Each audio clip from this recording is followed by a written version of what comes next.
Nah teman-teman ya, kali ini kita kembali mereaction sebuah video ya, lagi-lagi klan Ba'lawi. Kalau kita melihat pola glorifikasi klan Ba'lawi ini dalam hal agama ya, mereka melalui cerita-cerita kakek-kakek leluhur-leluhur mereka, yang ternyata ketika kita konfirmasi cerita-cerita tersebut itu banyak cerita-cerita leluhur mereka itu diceritakan sedemikian rupa agar terlihat hebat kawan ya. Itu glorifikasi klan Ba'lawi melalui cerita-cerita kakek leluhur-leluhur mereka. Memang ada beberapa cerita itu yang diambil dari kitab leluhur ya, kitab karangan leluhur mereka. Itu sama saja ketika kita timbang dengan timbangan syariat, ternyata banyak yang melenceng, banyak yang melanggar dari kaidah-kaidah syariat, dan itu yang menjadikan umat Islam ini tersesat kawan. Memang lucu ya kalau kita melihat pola klan Ba'lawi ini, bagaimana mereka ingin dihormati, ingin dianggap sebuah kelompok, sebuah klan yang paling mulia. Dimulai dari cerita-cerita leluhurnya, kakek mereka itu orang-orang hebat, orang-orang sakti, orang-orang yang sudah mencapai tingkatan wali. Makanya tidak heran kalau rata-rata klan Ba'lawi itu ketika menyebut leluhurnya itu waliul kutub, kutbil kutub, kutubnya kutub, wali-wali, wah pokoknya luar biasa lah wali-walinya ya. Dan ini sebuah dongeng berasal dari klan Ba'lawi yang ditanyakan kepada Dr.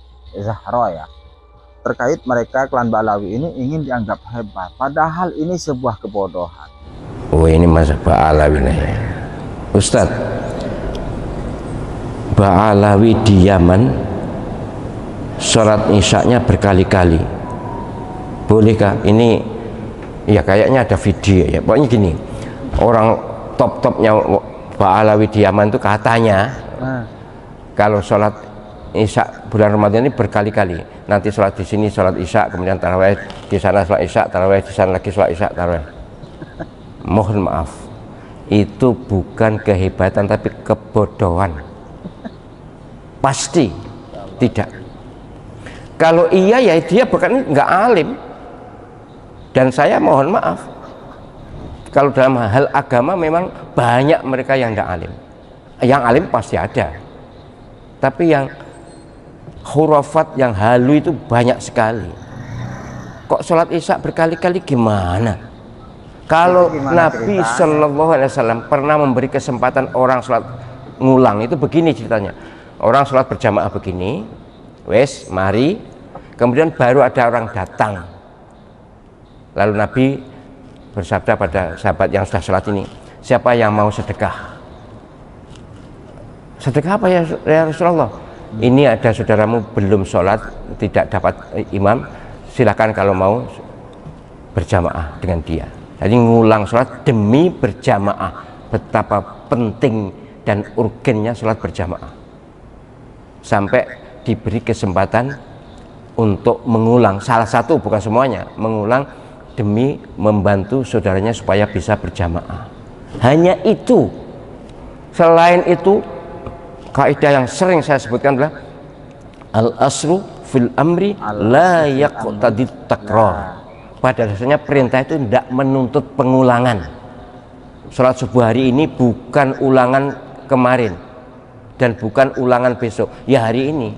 Hari ini penyiaran sholat subuh 2 kali tidak boleh, 3 kali apalagi. Pemerintah ping pitulikur gak oleh ya. Walaupun saya dulu sering membujuk diri saya, menyeneni diri saya sendiri, malas yang masjid, saya ayo nanti kita sholat subuh 27 kali. Mengapa? Karena kalau sholat sendirian dapat 1, kalau sholat jamaah dapat 27. Itu saja, hanya motivasi diri, tapi mengulang kewajiban tanpa dasar itu tidak ada, tidak boleh, prinsipnya tidak boleh. Nah ini kok karena saking hebatnya katanya, saking hebatnya apa syekh ini, maka sholat tarawih itu bukan hanya 20, juga sholat isyaknya bukannya 1 kali. Ngono ke dan dakwah bi ghairi ilmin, sama sekali tanpa ilmu. Malu kalau saya mestinya, malu. Menjelaskan begitu itu harusnya malu. Berarti bi ghairi ilmin, tanpa ilmu. dan itu banyak. Subhanallah, moga-moga saudara-saudara saya dari Ba'alawi segera menyadari dan kemudian bersama-sama kita kembali. Ajaran Islam sama kok dari Nabi Muhammad semuanya, tidak ada yang aneh-aneh, tidak ada. Jadi ya segitunya ingin dianggap hebat, leluhur mereka itu ingin dianggap hebat, lalu kemudian bikin cerita bahwa leluhur mereka itu bisa melakukan sholat isya berkali-kali. Ini lucu kawan, padahal dalam syariat itu tidak dianjurkan, bahkan ada yang mengatakan makruh, ada yang mengatakan haram.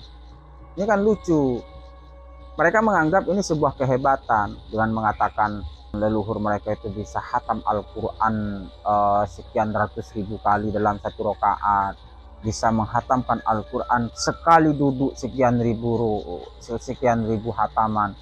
Ini gimana ya, lucu ya.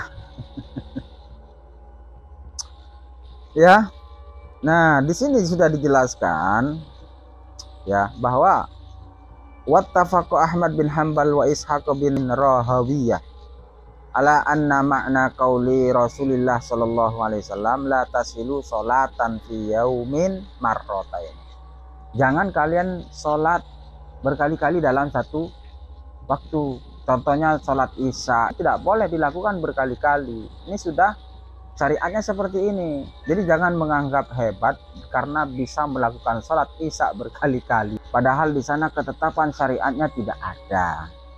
Kecuali sholat yang kedua itu berjamaah, ataupun sholat pertama berjamaah, sholat kedua berjamaah, maka itu sholat kedua itu menjadi niat sholat sunnah gitu. Jadi kalau fardu dalam satu waktu dilakukan berkali-kali itu tidak boleh kawan.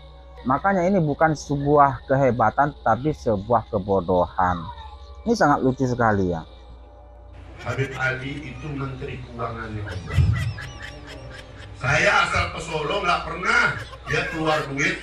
Saya ngadu aja Habib Ali, pengen ke Solo, pengen hadir, belum ada fulus, belum ada fulus.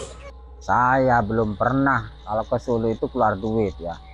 Cukup Habib ini memanggil leluhurnya Habib Ali. Ini kalau kita melihat psikologi klan Ba'alawi itu kayak kita waktu kecil dulu ya. Jadi di masa kita kecil dulu itu kan sering bercerita pada teman-teman kita itu, bapak saya, kakek saya itu polisi. Jadi jangan macam-macam. Engkong saya itu orang hebat, bisa begini, sakti.